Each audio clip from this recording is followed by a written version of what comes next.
Dans la ville vibrante de Kinshasa, les klaxons se mêlent aux cris des marchés.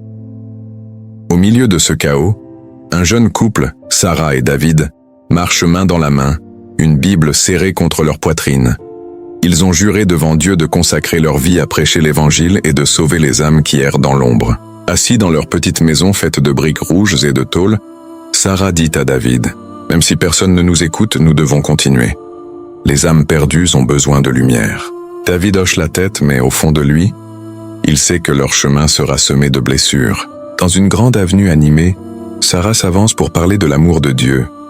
Un vieil homme l'interrompt violemment. « Votre Dieu est celui des Blancs. Ici, on a nos traditions, nos ancêtres. Autour d'eux, les passants rient. Certains crachent au sol. Sarah serre les dents pour ne pas pleurer. De retour chez eux, Sarah sanglote doucement.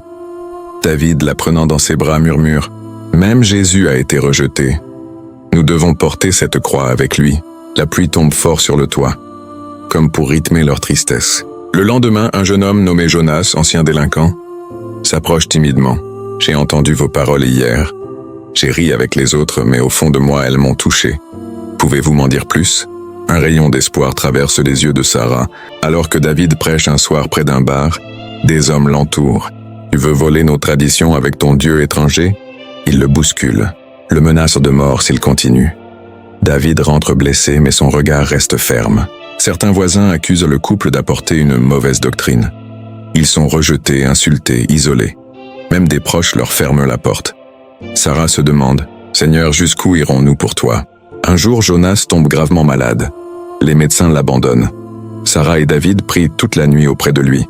Contre toute attente, à l'aube, Jonas ouvre les yeux et murmure « Votre Dieu m'a sauvé !»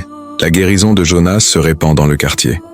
Certains commencent à s'approcher discrètement du couple, curieux, troublés. Pour la première fois, Sarah et David sentent que la lumière perce les ténèbres. Sur une colline qui domine la ville, Sarah contemple les toits de Kinshasa et dit « L'amour de Dieu n'a pas de couleur, pas de frontières. Même si un seul cœur s'ouvre, notre mission n'est pas vaine. » David répond avec gravité. « Alors, continuons, car cette ville n'a pas encore entendu le dernier mot de Dieu. Le vent souffle comme une promesse d'autres combats et d'autres victoires. »